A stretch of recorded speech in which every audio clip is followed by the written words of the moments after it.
بسم اللہ الرحمن الرحیم۔ ایڈوکیٹ نور احمد ملک۔ السلام علیکم ناظرین، حاضر ہوں اپنے یوٹیوب چینل نور اے ملک آفیشیل کے ساتھ۔ ماشاءاللہ بہت اچھی پذیرائی مجھے مل رہی ہے اور مجھے بڑی خوشی ہو رہی ہے کہ آپ میرے چینل کو دیکھ بھی رہے ہیں اور سن بھی رہے ہیں اور پسند بھی کر رہے ہیں۔ تھینک یو ویری مچ، شکریہ آپ لوگوں کا کہ آپ مجھے پسند کرتے ہیں۔ آج میں حاضر ہوں ایک ایسی شخصیت کے ساتھ جو اسٹرگلنگ پیریڈ سے گزر کر آج اپنے ایک مقام پر پہنچے۔ میں نے وعدہ کیا تھا کہ میں آپ کے سامنے سکسیس سٹوریز بھی پیش کروں گا، تو آج ایک سکسیس سٹوری آپ کے سامنے میں لے کے آیا ہوں، ایک ایسے شخص کی جو آج ایک بزنس مین ہے، اپنے بزنس کو چلا رہے ہیں ماشاءاللہ، بڑی اسٹرگل کی لائف کے اندر، بہت اسٹرگلنگ کرنے کے بعد آج وہ اس مقام پر پہنچے ہیں۔ تو ملاتا ہوں میں آپ کو عدیل صاحب سے، سید عدیل صاحب۔ السلام علیکم عدیل صاحب۔ وعلیکم السلام۔ عدیل صاحب، میں جاننا چاہوں گا کہ آپ کی اسٹرگلنگ اسٹوری کیا ہے، یعنی آپ نے اپنا بچپن کیسے گزارا، کس طرح تعلیم حاصل کی، اور کن کن عوامل سے گزر کر آج آپ ایک بزنس کو آپریٹ کر رہے ہیں ماشاءاللہ، تو وہ سکسیس اسٹوری آپ ہمارے ساتھ شیئر کریں پلیز۔ جی بالکل، سب سے پہلے تو میں شکر گزار ہوں کہ آپ نے اپنی قیمتی وقت میں سے میرے لیے ٹائم نکالا، اور مجھے دلی خوشی ہو رہی ہے آپ اچھا کے پوڈ ماشاءاللہ۔ کاسٹ میں شرکت کر کے۔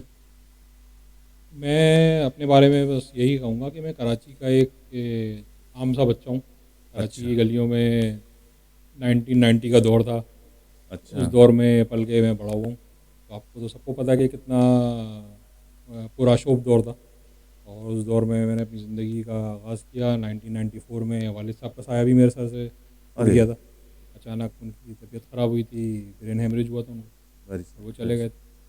تو اس وقت میری عمر تھی 15 سال، 9th کلاس کا رزلٹ بھی نہیں آیا تھا۔ اچھا تو بس کارڈیوں میں اچانک والد صاحب کا انتقال ہوا، میں خود لے کر گیا، سب کچھ میرے سامنے ہوا، اللہ تعالیٰ نے ہمت دی مجھے۔ ماشاءاللہ۔ میری والدہ آئیں میرے پاس کارڈیوں میں، تو وہ تو میرے والد صاحب نے ناشتہ لے کے آئی تھیں، لمبے چوڑے صحت مند مضبوط انسان تھے، اچانک چلے گئے۔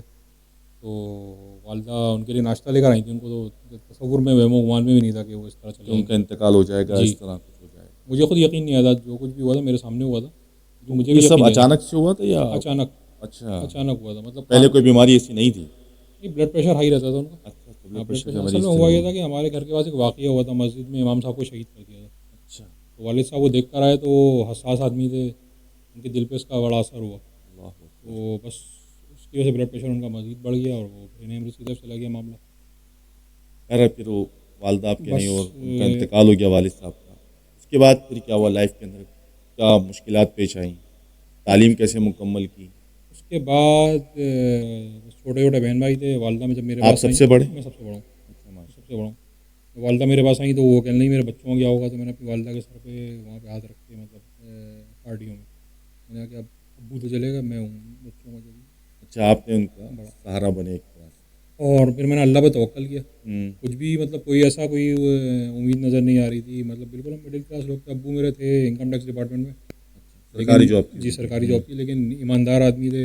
اوپر کی جو ایک ہوتی ہے ہاں، اس اوپر طرح کی جو آمدنی ہوتی اس ہے، طرح کی کوئی سلسلہ تھا کوئی نہیں، سلسلہ نہیں تھا۔ تنخواہ میں گزارا کرتے تھے۔ اچھا تو میں نے اللہ پہ توکل کیا، گھر آیا، گھر آ کے بس میں نے ایک سوال میرے ذہن میں چل رہا تھا کہ بچوں کو بچاؤں کس طرح۔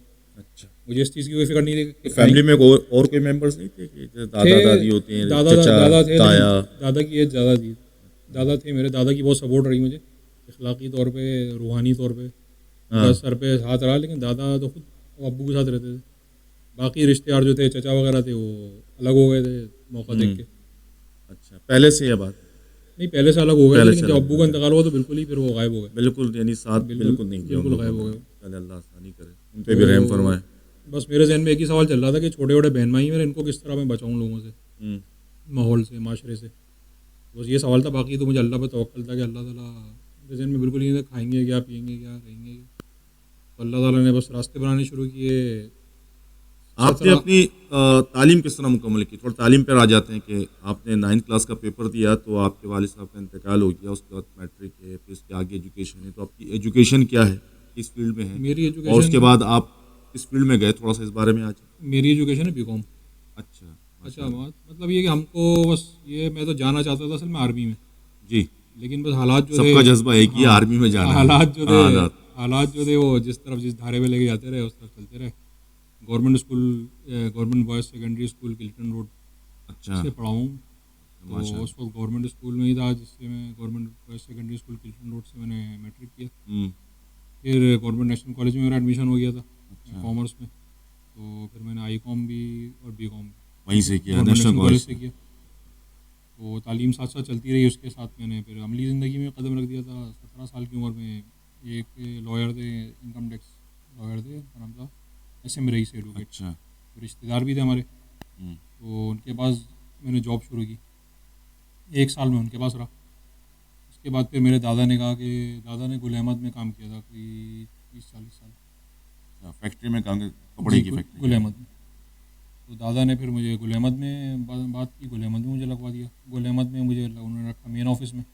تو مطلب کلرک کے طور پہ رکھا تھا. پھر میں وہاں سے چیزیں سیکھتا رہا، ایڈمنسٹریشن کے معاملات، اور اس میں کام کرتا رہا. پھر وہاں پہ کچھ میری بنی نہیں، مینجمنٹ چینج ہوئی ان لوگوں سے. اچھا. تو بہت چھوٹے تھے اس وقت، بننی نہ بنی کیا مطلب وہ چھوٹا تھا نا میں. تو بس ہوا یہ کہ میرے اوپر بہت زیادہ ڈال دیا تھا انہوں نے. اچھا. اور ایک صاحب تھے جن کی سیٹ مطلب ایڈیشنل مجھے ان کے بھی دے دیے تھے کام. چارج ان کا بھی آپ کو کام ان کا دے دیا. اچھا. ان کی اس وقت سیلری تھی 10,000 اور میری سیلری تھی 2700. اچھا. تو میں نے ان سے کہا کہ بھائی میری کچھ سیلری وغیرہ بڑھا دیں، کیونکہ میں اپنا بھی کام کر رہا ہوں، ان کا بھی کام کر رہا ہوں. اور ڈبل محنت ہو رہی ہے. میں اس میں پھر محنت بھی بہت کر رہا ہوں. میری مطلب جو فزیکل ہیلتھ تھی وہ بھی اس سے متاثر ہو رہی تھی. تو میں نے کہا کہ میں محنت بھی کر رہا ہوں، میری ہیلتھ بھی متاثر ہو رہی ہے. اچھا. وہاں سے پھر معاملات اختلافات کی طرف گئے تو پھر آپ میں نے ان سے کہا کہ مجھے 10,000 نہ دیں، مجھے 4,000 تک کر دیں میری سیلری. 4,000 زمانے میں اچھی سیلری ہوتی ہے. تو انہوں نے کہا بھائی ابھی تو فی الحال نہیں ہو سکتا. پھر میں نے کہا کچھ اور کرتے ہیں. تو پھر ایک نوری آباد میں ٹیکسٹائل تھی. کراچی سے دور ہے. تو وہ بھی میرے امی کے ماموزاد بھائی تھے، وہاں پہ جی ایم تھے. ان سے میری ملاقات ہوئی. دادا کا میرا انتقال ہو گیا تھا اس دور میں. دادا کے انتقال پہ ملاقات ہوئی. کہنے کیا کر رہا ہوں. میں نے اپنے مسئلے مسائل پریشانیاں بتائیں. تو کہنے لگے کہ یار آپ جو ہے نا کوٹری یا نوری آباد میں کرو گے. تو میں نے کہا میں امی سے پوچھتا ہوں. ہاں ظاہر چھوٹی ایج تھی تو والدہ سے پوچھنا بھی ضروری ہے. پھر چھوٹے بہن بھائیوں کا ساتھ بھی تھا. میں نے امی سے پوچھتا ہوں. تو وہ کہنے لگے بھائی جب انسان جہاد کا ارادہ کرتا ہے تو پوچھتا نہیں ہے اور جہاد پہ نکل جاتا ہے. اور رزق حلال کا ہونا بھی جہاد ہے. تو میں نے ٹھیک ہے، میں امی کو بتا دیتا ہوں، اور میں کوٹری ہو یا نوری آباد ہو جو بھی ہو میں راضی ہوں کرنے کے. نوری آباد میں ایک چھوٹی ٹیکسٹائل تھی، اس میں نے کام شروع کیا. اس میں ان کے ٹیکس وغیرہ کے معاملات ہوتے تھے، وہ دیکھتا تھا. مطلب اسسٹنٹ کے طور پہ ایک صاحب تھے میرے انچارج. انہوں نے مجھے بہت کام سکھایا. پھر اس کے بعد ایک بڑی ٹیکسٹائل تھی، اس کو جوائن کر لیا میں نے. وہاں پہ میں خود دیکھنے لگا ٹیکس کے معاملات وغیرہ. پھر کئی سال میں ٹیکسٹائل میں رہا. پھر کیا ہوا کہ ہوتا ہے کاٹن پہ بحران آتا ہے ہر 2 سال کے بعد. اچھا. اس میں یہ ہوتا ہے کہ وہ وائرس ہوتا ہے جو کاٹن کی فصل کو تباہ کر دیتا ہے. اچھا. یہ عموماً ہر 2-3 سال کے بعد ایک بحران آتا ہے. تو اس میں کیا ہوتا ہے انڈسٹری بند ہونی شروع ہو جاتی ہے. یعنی اس پر آج تک کنٹرول نہیں کر سکے. اس پہ آج تک کنٹرول نہیں کر سکتے. زبردست. جب انڈسٹری بند ہونے لگتی ہے نا، لوگوں کو فارغ کر دیتے ہیں، ایڈمنسٹریشن کے لوگ رہتے ہیں. میں چاہتا تھا وہاں بیٹھ کے بھی سیلری لے سکتا تھا. مطلب میں تو ایڈمن میں تھا. ایڈمن میں تھے. اور چند لوگ تو چاہیے ہوتے ہیں نا. لیکن میں پھر میرا چھوٹا بھائی تھا سب سے چھوٹا. وہ سمجھ لیں اس کو میں نے اپنے بالکل بچوں کی طرح پالا. مطلب یہ کہ اگر سوتا تھا تو میں اس کو چیزوں کے نام یاد کرا رہا ہوں، انگلش کے ورڈز یاد کرا رہا ہوں، میننگز یاد کرا رہا ہوں. بالکل اپنے بچوں کی طرح رکھتا تھا. تو وہ فارماسیوٹیکل میں آ گیا تھا ایک کمپنی میں. میں لیٹا ہوا تھا وہاں پہ. میں رہتا بھی میں 1 ہفتے تھا وہاں پہ نوری آباد. 1 ہفتے کے بعد 1 دن کے لیے گھر آتا تھا. ایک دن میں لیٹا ہوا سوچ رہا تھا. میں نے کہا یار عدیل بھائی تمہارا جو ہاتھ کا پالا ہوا بچہ ہے وہ تم سے 3 گنا زیادہ پیکیج لے رہا ہے. اچھا. تم یہاں پہ لیٹے ہو 4 بھائی فارغ. 4 روپئے مہنگی پڑ رہی تھی. تو جو میرے مینیجر تھے میں ان کے پاس گیا. بہت اچھے آدمی تھے عثمان صاحب. میں ان کے پاس گیا. میں نے سر میری جاب ہو گئی ہے فارماسیوٹیکل میں. کہنا یار کیسی باتیں کر رہے ہو آپ جو ہے نا اچانک. نہیں میری جاب ہو گئی ہے اور یہ اتنا پیکیج مل رہا ہے. میں نے وہی 3 گنا پیکیج بتایا. حالانکہ جاب میری نہیں ہوئی. میں جانا چاہتا ہوں. یار اب تمہیں پیکیج اچھا مل رہا ہے تو میں روک نہیں سکتا، لیکن میں چاہتا نہیں ہوں کہ تم جاؤ. اب یہ صحیح ہو جائیں گے، حالات معاملات صحیح ہو جائیں گے تو چلتے رہو میرے ساتھ. میں نے نہیں سر میری جو ہے نا جاب ہو گئی ہے میں جانا چاہتا ہوں. تو کہنا چلو ٹھیک ہے، تمہیں اچھا پیکیج مل رہا ہے تو یار میری دعائیں تمہارے ساتھ ہیں، تم جاؤ اور کبھی بھی کوئی مسئلہ ہو تو ہم موجود ہیں تمہارے لیے. میرا ٹھیک. وہاں سے میں آ گیا گھر آ کے میں نے اپنے چھوٹے بھائی سے کہا چھوٹے بھائی نا ٹھیک ہے آپ کے لیے کوشش کرتا ہوں. کچھ بائک وغیرہ چلانی آتی ہے آپ کو. میں نے بائک تو چلانی آتی نہیں مجھے. اس دوران میری عمر ہو گئی تھی کوئی 26-27 سال. اچھا. تو میرا بائک تو مجھے چلانی نہیں آتی. کہنا آپ کے لیے ایک بائک لیتے ہیں پہلے تو آپ بائک چلانا سیکھیں. اگر مجھے سائیکل بھی چلانی نہیں آتی، ابھی بھی نہیں آتی. اچھا. بائک بھی نہیں چلا کچھ بھی نہیں اس وقت نہیں آتی. تو فارماسیوٹیکل سیلس کے لیے تو بائک ضروری ہے. کہنا چلیں بائک لیتے ہیں بائک چلانا سیکھیں. میں نے چلو بھی سیکھتے ہیں بائک چلانا بھی اللہ والے. میرے لیے کوشش کرو. 6 مہینے تقریباً میں فارغ رہا گھر پہ. اچھا فراغت برداشت کر لی. جی نہیں فراغت میرے لیے اچھا ہوا. اچھا فارغ ہونا بھی نا ایک بات ہے کہ مطلب وہ بھی یہ بھی ضروری ہے انسان کو. یار بغیر پیسے کے فراغت کیسی ہے؟ اس کا مطلب مال جمع کر لیا تھا تبھی فراغت. وہ کچھ مال بھی تھوڑا بہت جمع کر لیا تھا کیونکہ قناعت پسند لوگ ہیں. اچھا زیادہ ہم فالتو کے مہنگائی بھی تو کم تھی. مہنگائی بھی کم تھی. پھر بھائی بھی دونوں تھوڑے سے بڑے ہو گئے تھے. وہ بھی کمانے لگ گئے. وہ بھی کمانے لگ گئے تھے. تو بوجھ کم ہو گیا تھا. جی چھوٹا بھائی اب مجھ سے 3 گنا زیادہ کما رہا تھا. اچھا ماشاء فارماسیوٹیکل میں. تو مطلب یہ کہ فائنینشیل مسائل جو تھے وہ اللہ نے کافی حد تک حل کر دیے تھے. اچھا سپورٹ بھی تھی بھائیوں کی. ابھی بھی اللہ کا شکر ساتھ ہی رہتے ہیں بھائی. تو 6 مہینے میں نے تقریباً اپنی کچھ چھوڑا تھا جو میں وہاں پہ رہ کے ظاہر سی بات ہے 15-20 دن. ٹھیک ہے وہ کیا آپ نے جمع, پھر آپ نے 6 مہینے فراغت میں گزارے, اس کے بعد پھر کیا ہوا؟ تھوڑا سا آگے بڑھے. نہیں اس میں فراغت کے بارے میں بتا رہا ہوں. فراغت میں جو مطلب میں ایک ہفتے 10 دن وہاں رہ کے اور 1 دن کے لیے کراچی آتا تھا تو مجھے عجیب سا لگتا تھا. تھوڑا سا نا مطلب ایک کراچی کا شخص ہے اور وہ ایسا لگتا تھا مریخ پہ رہ رہا ہے. صحیح ہے فلائی مشن پہ. کیونکہ وہ اگر نوریہ آپ نے دیکھا ہو تو ایسی جگہ ہے کہ وہاں پہ کوئی انٹرٹینمنٹ نہیں ہے کچھ بھی. اس وقت تو بالکل بھی بنجر پہاڑیاں ہیں. ہاں بنجر سا علاقہ تھا. میں نے کچھ ابھی بھی ایسا ہی ہے, کوئی خاص فرق تو نہیں ہے. ذہنی طور پہ اپنے آپ کو ریسٹور کیا میں نے, جسمانی طور پہ ریسٹور کیا. کچھ مجھے وہاں پہ رہنے کی وجہ سے کچھ بیماری ہوئی تھی جو ٹی بی کی طرف جا رہی تھی. اچھا تو تھوڑا سا میں نے اس پہ توجہ دی اپنے آپ کو. میرا ذہنی اور جسمانی طور پہ میں نے ریسٹور. زیادہ وجہ جو ہو سکتی ہے میرے سمجھ میں بیماری ہو سکتی ہے, اس سے آپ نے کہا کہ یہاں سے نکلو ورنہ ایسا نہیں کہ مزید مرض بڑھ جائے اور مشکل پیدا ہو جائے. مطلب رات کو یہ بھی ایک وجہ ہے. بہت ساری وجوہات میں ایک وجہ یہ بھی ہے. مجھے کھانسی کی بات پر خون آنے لگا تھا. کھانسی کی اچھا اچھا. حالانکہ میرا کوئی واسطہ نہیں تھا اندر کے ڈپارٹمنٹ سے, لیکن وہ پھر بھی وہ ڈسٹ ہو جاتی ہے نا اڑ کے. پھر کیا ہوا؟ یا نوکری ملی آپ کو فارماسیوٹیکل؟ پھر مجھے فارماسیوٹیکل میں نوکری ملی. اچھا. پھر فارماسیوٹیکل میں آ گیا. پہلے لوکل کمپنی میرا ایک پاکستانی. پھر مجھے ایک ملٹی نیشنل میں کام کرنے کا موقع ملا. خواب بھی تھا میرا, وہ پورا ہوا. ایک نیشنل کمپنی تھی ایک ملٹی نیشنل تھی. فرق تو نام ابھی لے نہیں سکتا, لیکن مطلب دونوں کمپنیوں میں کام کرنے کی خواہش تھی میری. کہ میں کہتا تھا یا اللہ اگر نیشنل کمپنی میں جاب ہو تو یہ کمپنی ہو, اور ملٹی نیشنل میں جاب ہو تو یہ کمپنی ہو. تو اللہ تعالیٰ نے سن لی ملٹی نیشنل میں میری جاب ہو. واہ بھائی ماشاء اللہ, اچھی خاصا پیکج ہوگا. اچھا خاصا پیکج اچھا تھا. ہاں. تو اس کمپنی میں تقریباً 7 سال رہا میں. اچھا 7 سال کے بعد مجھے ایک اور اپارچونیٹی ملی. ایک اور ملٹی نیشنل تھی اس میں. اچھا پھر ملٹی نیشنل والے آدمی ہو گیا. واہ بھائی واہ. ایریا مینیجر کی. اچھا. تو اس میں پورا کراچی تھا میرے پاس اور آدھا سندھ تھا. تو اس میں کام کیا میں نے, اور بہت اچھا کام کیا اس میں. بڑی ایک پروڈکٹ کا نام پتہ نہیں لے سکتا ہوں, نہیں لے سکتا. آپ بولیں کھل کے بات کریں. ایک پروڈکٹ تھی ہیمولین, جو کہ ڈائبٹیز میں یوز ہوتی ہے اور بہت اچھا. اس کو ہم بہت آگے تک لے کر گئے. بہت اچھا ہم نے اس پہ کام کیا. تو کام ہمارا چل رہا تھا, بڑا اچھا چل رہا تھا. آگے کی باتیں ہو رہی تھی کہ بھائی اب اسی طرح کا موسم تھا کچھ ٹھنڈا, اور اس میں باتیں ہو رہی تھیں کہ گاڑی کون سی لیں گے آپ کا. اچانک خبر آئی کہ جو جی ایم ہے کمپنی کے چلے گئے اچانک. اچھا. جی ایم کے جانے کے بعد پتہ چلا کہ کمپنی کرائسس میں آ گئی ہے اور ڈاؤن سائزنگ کی طرف جا رہی ہے. اچھا ہم لوگ چونکہ نئے تھے تو سب سے پہلے بجلی ہمارے پر گری اور انہوں نے ہماری پوری ٹیم کو ختم کر دیا, فارغ کر دیا. پہلے آئندہ آپ کی کبھی ضرورت پڑے گی تو بلائیں گے, آج تک تو ہمیں ضرورت نہیں. یہ تو اللہ نے اچھا راستہ دکھایا ہوگا. وہی بات ہے کہ مشکل کے بعد کوئی اچھی چیز راحت ملتی ضرور ہے. ایسا ہو نہیں سکتا بالکل ایسی کہ راحت نہ ملے. بالکل ایسی. تو راحت کیا ملی آپ کو؟ اب یہ تو تھوڑا سا بتائیں کہ راحت کیا ملی آپ کو؟ راحت یہ تو فائنینشیل سپورٹ ملی. جو میری بہنیں تھیں, بہنوں کے فرائض زیادہ ہوئے اس میں, اپنی شادی وغیرہ ہوئی, اپنے بچے ہوئے اس میں. اللہ تعالیٰ نے وہ سارے مراحل طے کیے. اسکلز ڈیولپ ہوئیں. آج آپ کے پاس بیٹھ کے بات کر رہا ہوں. ہاں ماشاء اللہ. بولنا آیا, طریقہ بولنے کا آیا, لوگوں سے بات کس طرح کرنی ہے, کس طرح لوگوں. تو اس کے بعد اب آپ وہ جابس کا پیریڈ تو ہو گیا ختم. جی. اب کیا کریں؟ یعنی کوئی روٹی روزگار کے لیے کیا آپ کے پاس؟ اب جاب کا پیریڈ ہو گیا ختم. اچھا ہم نے جو ساری زندگی جاب کی تھی نا, تو بزنس کبھی کیا ہی نہیں تھا خاندان میں. تو اب ہم نے کہا کیا کریں. اب مختلف جگہوں پہ کوشش کی جاب کے لیے, تو کہیں سے کوئی پازیٹیو رسپانس ملا نہیں. تقریباً 1 سال اسی میں گزرا. جو سیونگس تھی وہ ساری کھا گئے, ذمہ داریاں بڑھ گئی تھیں. سیونگ وغیرہ بھی تقریباً ختم ہوگی. پھر ایک صاحب ملے, ان کے ساتھ مل کے اس زمانے میں جو پولٹری, فینسی پولٹری ہے, ہاں اس کا کام کچھ تھوڑا سا شروع ہوا تھا 2019 یا 18 ایسے کچھ سال تھے جب یہ بڑا مشہور ہوا تھا کہ وہ مرغیاں لے لے بلیک کلر کی مصری مرغیاں, پتہ نہیں کون کون سی مرغی, اس کے انڈے بکتے ہیں. اس سے کچھ پہلے کی بات ہے. اس سے پہلے کی بات, وہ بلیک کلر کی مرغیاں آنے سے پہلے کی بات. اچھا. تھوڑا سا کام وہ شروع ہوا, ان کے ساتھ میں نے کام کیا تقریباً کوئی 6 مہینے بغیر کسی معاوضے کے. سیکھا کام کو میں نے. اچھا. مطلب بالکل سمجھ لیں کہ لیبر کی طرح کام کیا میں نے. ہاں زیرو سے آئے تھے آپ, ایک اچھی فیکٹری کمپنی میں کام کرتے تھے اور پھر ایک دم سے. وہ بھی بڑے اچھے آدمی تھے, انہوں نے مجھے کام سکھایا. اللہ کا شکر ہے لوگ اچھے ہی ملے پوری زندگی میں نا. تو انہوں نے مجھے کام سکھایا کافی، ان کے ساتھ کام سیکھا. پھر ایک دوست تھا میرا، دوست بھی تھا میرا، شاگرد بھی تھا. شاگرد اس طرح سے تھا کہ وہ اس کو بھی برڈز وغیرہ کا شوق تھا. اچھا. تو مجھ سے چیزیں سیکھتا رہتا تھا. کافی چھوٹا تھا مجھ سے، کوئی 12-13 سال چھوٹا ہوگا. اس کا وہی تو بزنس. برڈس کا آپ کو شوق تھا یا شوق وہ تھا مجھے. پولٹری میں جا کے نہیں شوق پیدا مجھے ہوا؟ بچپن سے ہی تھا. بچپن سے تھا. تو کوئی برڈس وغیرہ پالے؟ جی جی.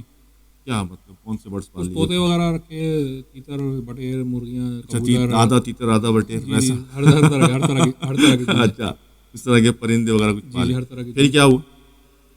پھر آپ نے وہ کام سیکھا، 6 مہینے گزارے ان صاحب کے ساتھ، اس کے بعد آپ نے کیا کیا؟ اچھا، اس کا مرحلہ یہ آ گیا کہ جو شوق ہے نا اس کو کام میں کنورٹ کس طرح کرا جائے، بزنس میں کیسے کنورٹ کیا جائے، منافع میں کیسے لایا جائے، کاروبار میں کس طرح کنورٹ کیا جائے. اس سے پہلے شوق تھا، تو ابھی بھی یہ شوق.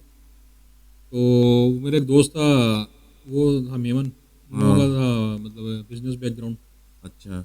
وہ میرا ہمدرد بھی تھا. اس سے میری مطلب میرے برے وقت میں بھی مجھ سے پوچھتا رہتا تھا کہ عدیل بھائی کیا صورت ہے.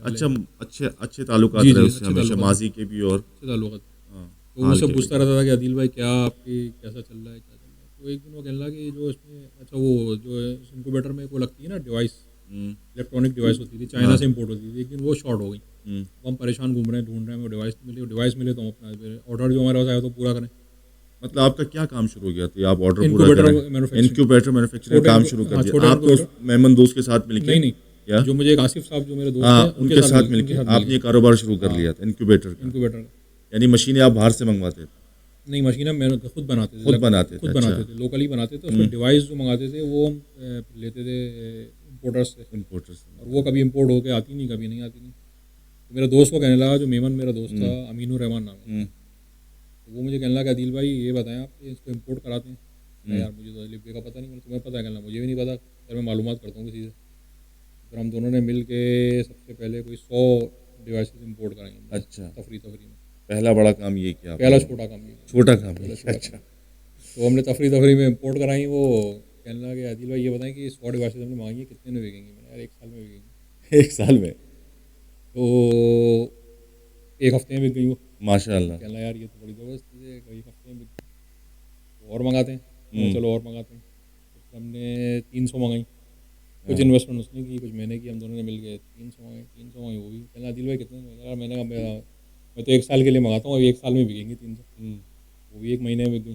اچھا، ماشاء اللہ، بزنس چل پڑا ہے. بزنس چل پڑا. پھر جو ہے ہم نے آہستہ آہستہ اس میں مزید آئٹمس جو تھے وہ ایڈ کرنے شروع کیے. 1 آئٹم، 2 آئٹم، 3 آئٹم. اب ہمارے پاس تقریباً 80 کے قریب ایس کے یوز ہیں. اچھا. تو چیزیں ہم منگانا شروع کی ہم نے. آہستہ آہستہ ہم کام کو بڑھاتے رہے. تقریباً 2 سال تک ہم نے اسی کے پیسے کو اسی میں لگایا. اچھا. پھر ہم اس قابل ہو گئے کہ ہم پورا کنٹینر بھی اپنا جو ہے نا امپورٹ کرنے لگے. کنٹینر ہمارا چائنا سے امپورٹ ہوتا ہے. تو اتنی ترقی جو ہوئی ماشاء اللہ، آپ کے کاروبار برکت دے. وہ چکنز جو تھیں، چکس جو تھے، جی، اس کی وجہ سے تھی کہ وہ جو لوگ بہت زیادہ خوش ہو رہے تھے کہ یار اس سے ہم پیسہ کمائیں گے، یہ کریں گے. یہ مشینیں اس میں استعمال ہو رہی تھیں یا کمرشل یوز کے لیے تھیں؟ بڑے بڑے جو پولٹری فارمز ہوتے ہیں ان کے لیے؟ کمرشل میرے خیال سے دیکھا جائے تو ہمارے کام میں 5% جو تھا کمرشل کا امپیکٹ تھا. باقی ریزیڈینشیل جیسا کوئی بھی ایک باقی لوگوں نے گھروں میں رکھ لی، ڈومیسٹک یوز کے لیے جو تھی گھروں میں رکھ لی تھی. اس میں پھر کچھ لوگوں نے یوٹیوبرز وغیرہ بیچ میں آ گئے. یوٹیوب کا دور آ گیا تھا. انہوں نے لوگوں کو کچھ موٹیویٹ کرنا شروع کیا، کچھ بتانا شروع کیا. تو اس میں پھر وہ چیزیں جو ہیں وہ زیادہ بکنا شروع ہوئی آپ کی مشین میں، کیونکہ وہ اس کا امپیکٹ، یعنی آپ کو یوٹیوب کا امپیکٹ بہت زیادہ اچھا ملا. اس کا امپیکٹ ہمیں ملا. تو آپ نے بھی کوئی یوٹیوب کو انٹرویو وغیرہ دیا تھا چینل پہ کسی؟ نہیں، میں نے کبھی کوئی اشتہار کاری کی تھی؟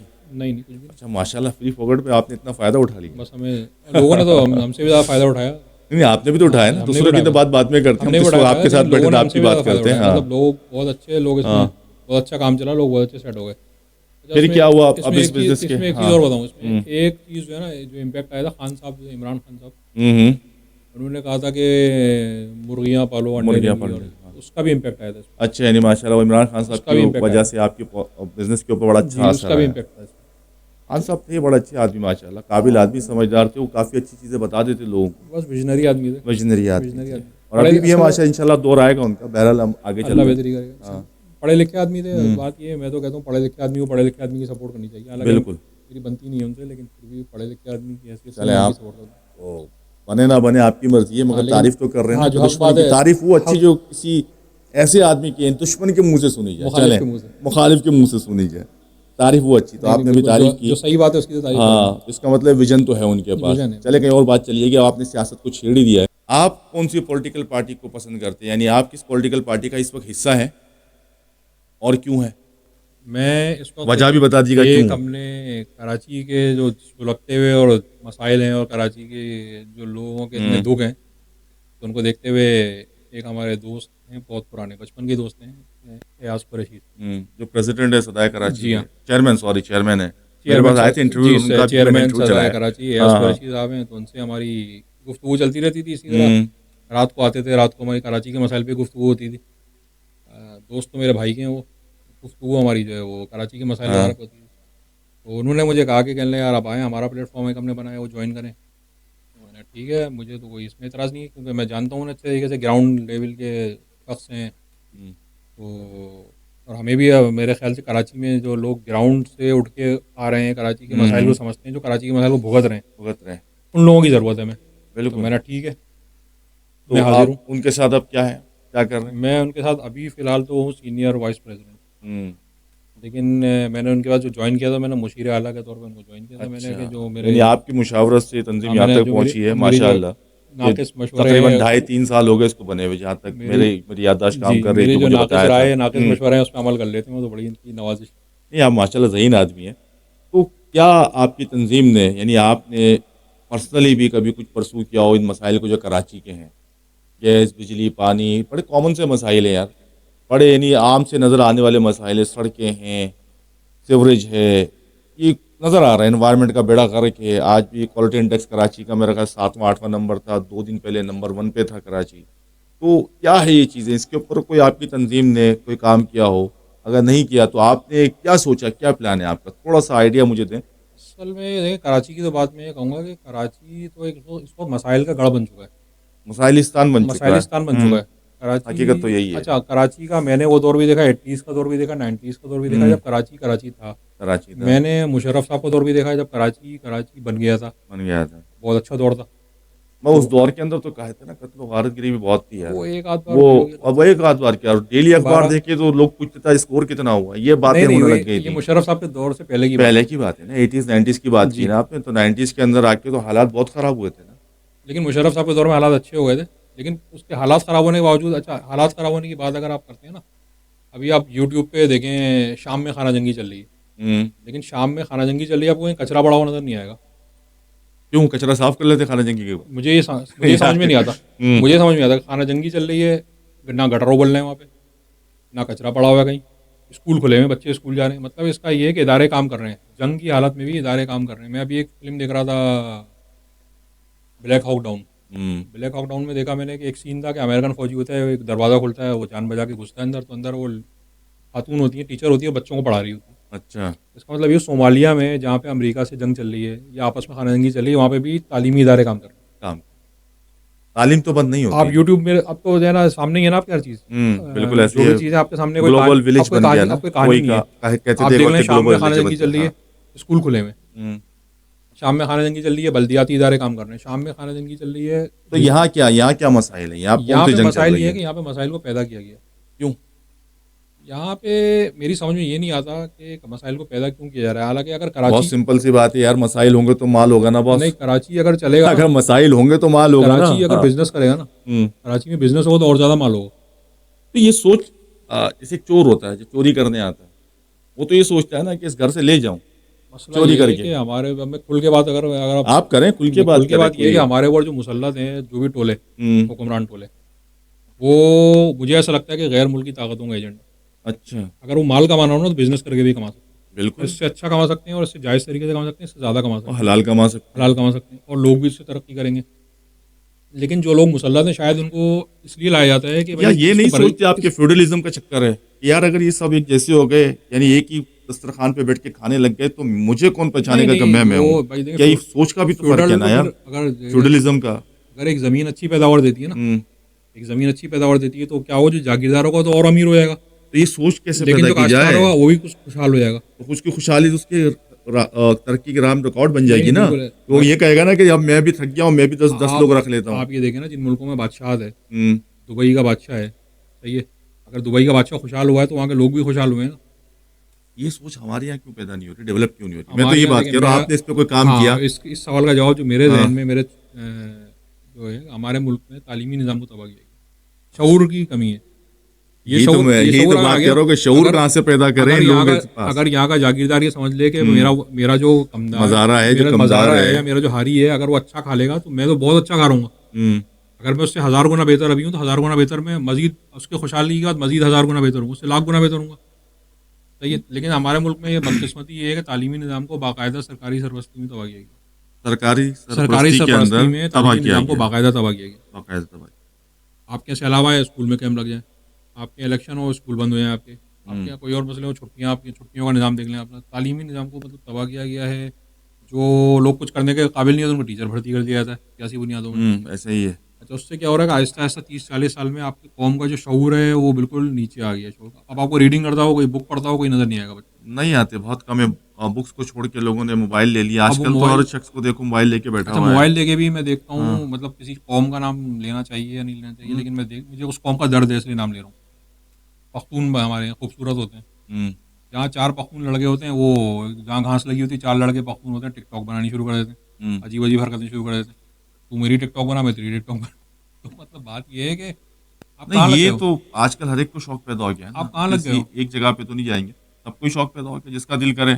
آج کل تو دیکھیں نا, عجیب عجیب بےہودہ چیزیں بھی نظر آتی ہیں.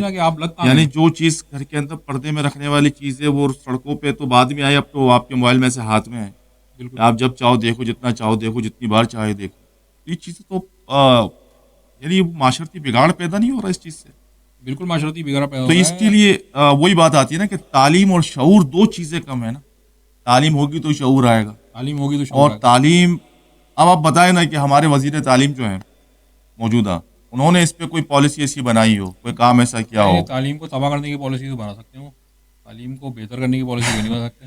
میری یہ بات بالکل ہمیشہ سے سب سے کہتا آیا ہوں کہ تعلیم کے اوپر توجہ دو. تعلیم ویری امپورٹنٹ. تعلیم اگر نہیں ہے, ایجوکیشن نہیں ہے تو کچھ بھی نہیں. ایجوکیشن آپ کے اندر شعور پیدا کرتا ہے. ہمارے یہاں تعلیم جو حاصل کرتے ہیں, جو عموماً میں نے دیکھا ہے, وہ تعلیم حاصل کرتے کہ اچھی جاب مل جائے. کیا تعلیم صرف جاب حاصل کرنے کے لیے؟ نہیں, تعلیم تو شعور تعلیم تو شعور کے لیے. دیکھیں نا, آپ کہاں تھے, آپ بالکل کہنا نہیں چاہیے, ڈاؤن ٹو ارتھ تھے بالکل, ایسے کہ آپ زمین پہ تھے, آپ کے والد صاحب کا انتقال ہوا, چھوٹی عمر تھی, ٹھیک ہے نا. آپ نے اس تعلیم بھی حاصل کی, پڑھ اور ساتھ ساتھ کام بھی کیا, تو یہ شعور ملا. آبویسلی گھر سے ملتا ہے, آج انسان کو ہر چیزیں, فیملی سے بیک گراؤنڈ کا بھی اس میں بڑا اثر ہوتا ہے. مگر آپ نے تعلیم حاصل کنٹینیو کیا نا اپنی ایجوکیشن کو, اور آج ماشاءاللہ اپنا بزنس چلا رہے ہیں. وہ بہت کامیاب ہے کہ بہت کامیاب نہیں ہے, وہ ایک الگ بحث ہے, وہ الگ بحث ہے. مگر آپ نے ایک سوچ پیدا کی اپنے اندر, وہ آپ کے پاس سوچ ہے تعلیم کے ذریعے. تو یہ اس کے اوپر آپ کی تنظیم فضائے کراچی کوئی پلان لے کے چل رہی ہے کہ بھائی ہم اس پلان کو لے کے چلیں گے اور اس طرح ہم سوچیں گے, اس طرح کریں گے, تو ہو سکتا ہے کہ ہم کامیاب ہو جائیں اور ہمارے لوگ شعور حاصل کر لیں اور تعلیم حاصل کر لیں. دیکھیں, ایک مقولہ ہے, میں نے پڑھا تھا کہیں, کہ جس طرح پتھر ہوتا ہے نا تلوار کی دھار کو تیز کرتا ہے, اسی طرح کتاب جو ہے وہ دماغ کی دھار کو تیز کرتی ہے. اچھا, کتاب سے رشتہ قائم ہونا چاہیے ہمارے بچوں کا. وہ رشتہ ہمارا ٹوٹ چکا ہے, وہ منقطع ہو گیا ہے نا. میرا کتاب سے رشتہ تھا, میں اپنے اسکول کے ساتھ ساتھ میں پڑھتا رہا ہوں, پڑھنے کا شوقین تھا. تو آپ کی تنظیم اس پہ کیا کر رہی ہے؟ یعنی آپ نے کوئی پلان ایسا سوچا ہے کہ ہم اس کو بنائیں گے, کچھ کریں گے؟ ایک پلان ہم نے بنایا تھا, اس پہ ابھی عمل درآمد نہیں ہو سکا, لیکن انشاءاللہ تعالی عمل کریں گے. obviously پلان بنایا تو انشاءاللہ عمل درآمد بھی ہوگا. ابھی تو آپ تنظیم موجود ہے بالکل. عربی لینگویج سکھانے کا, اس کے علاوہ دیگر لینگویجز سکھانے کا ہم نے پروگرام بنایا تھا. لینگویج کورس وغیرہ کرانے کا آپ نے پروگرام بنایا تاکہ اس طرح کچھ لوگ بچے جو ہیں اس طرح موٹیویٹ ہو, کچھ سیکھیں. اس کی ابتدام کریں گے عربی لینگویج سے, کیونکہ ہمارے پاس کچھ لوگ موجود ہیں جو کہ عربی لینگویج کے استاد ہیں. ایک پہلی وجہ تھی. دوسری تاکہ دین سیکھ سکیں زیادہ آسانی کے ساتھ, دین بھی سیکھ سکیں, اور اس کے ساتھ ساتھ پھر اپارچونیٹیز ہیں دیگر ملکوں میں, خاص کر گلف ایریاز کے اندر جو ہے عربی اگر آپ کو اچھی آتی ہو تو بالکل جاب اچھی مل جاتی ہے, زبان اگر اچھی آتی ہے تو پھر اپارچونیٹی ہے نا. اسی طرح میں نے روزگار کا مسئلہ بھی حل کرنا چاہتے ہیں. اصل مسئلہ تو روزگار کا ہی نا، جہاں پہ معاشی مسئلے حل ہوں گے وہاں پہ دیگر مسائل بھی حل ہو جائیں گے. مسائل بھی لوگ کیونکہ لوگوں کو پیسے ہی نہیں فیس دینے کیونکہ کے بھی محبت کیا بھی ان کر گھروں میں سکتے ہوتی ہیں. ہے جہاں پہ دو بھائیوں کے پیٹ بھرے ہوں تو محبت ہوگی، اور جب بھائیوں میں ہی روٹی پہ جھگڑا چل رہا ہوگا تو پھر پھر کیسے بات اسی بنے طرح گی. ہمارے ملک میں اگر سارے اقوام کے مسئلے جو ہیں روزگار کے حل ہو جائیں تو وہ ساری قومیں محبت سے ایک مضبوط پاکستانی قوم بن جائیں گی. وہ تو رکھا بھی جان بوجھ کے بھی جاتا ہے نا کہ ڈفرینسز پیدا کر کے ایسا رکھو، ہونا حکومت کرتے رہو. ایسا ہونا ڈیوائڈ نہیں اینڈ رول جو انگریزوں کی پالیسی ہے، میرا ایسا خیال ہونا نہیں اسی چاہیے، کو ایسا ہونا نہیں چاہیے، ہونا نہیں چاہیے نا. ایسا تو ہونا آپ نہیں جس سے اچھی تنظیم آئے گی تو انشاءاللہ کریں گی. چاہیے انشاءاللہ. ایسے ہی کچھ لگتا ہے مجھے بالکل کہ آپ جیسے پڑھے لکھے لوگ اگر سیاست میں آئیں گے، سنجیدہ ذہن کے لوگ، تو انشاءاللہ ضرور بالکل ہمارا ہمارا ملک تو ترقی یہی ہے کرے کہ گا. ہم گراس روٹ لیول پہ کام کریں ہاں اور جو بھی کراچی میں اکائیاں ہیں ان کو ساتھ لے کے چلیں، کیونکہ ہمارے جو دکھ درد کے رشتے ہیں نا وہ ایک ہیں. ایک قومیں بنتی کیسے ہیں؟ ان کے مشترکہ مفادات ہوتے ہیں. کسی بھی قوم کے آپ جب ڈی این اے دیکھیں گے نا تو الگ الگ قسم کے لوگ ہوتے ہیں، الگ الگ گروہ ہوتے ہیں، لیکن جو ان کے مشترکہ مفادات ہوتے ہیں، کسی کی قوم کا مقصد ہوتا ہے چراگاہیں حاصل کرنا، کسی کا مقصد ہوتا ہے لوٹ مار کرنا، کسی کا مقصد ہوتا ہے فتوحات حاصل کرنا، کسی کا مقصد ہوتا ہے جان بچا کے بھاگنا. اپنی کو مختلف جتھے ایک ہو جاتے ہیں اور وہ پھر ایک قوم کو بناتے ہیں. ہمارے کراچی میں جو بھی لوگ ہیں ان کے مسئلے مسائل ہیں. جو روڈ پہ پریشان ہو رہا ہے بالکل وہ جو یہاں رہ رہا ہے کسی وہ بھی سارے زبان کا ہو، مسائل کو فیس کر رہا ہے، اسنیچنگ کا شکار اور جو ہو رہا وہ ہے اسنیچنگ ہوتی وہ ہے، کسی سب بھی کچھ زبان ہے. کا ہو، کسی بھی ذات کا ہو، کسی بھی قوم کا ہو. اسی طرح لوڈ شیڈنگ سے جو شخص پریشان ہو رہا ہے وہ لوڈ شیڈنگ تو نہیں دیکھ رہی نا کہ یہ زبان بولتا ہے یا وہ بولی بولتا ہے وہ تو یا اس سب کو مسلک کا. افیکٹ کر رہی ہے. سب لوگ ہمارے جب درد کے رشتے دکھ کے رشتے ایک ہو جائیں گے ہم کراچی والے ایک قوم بن جائیں گے.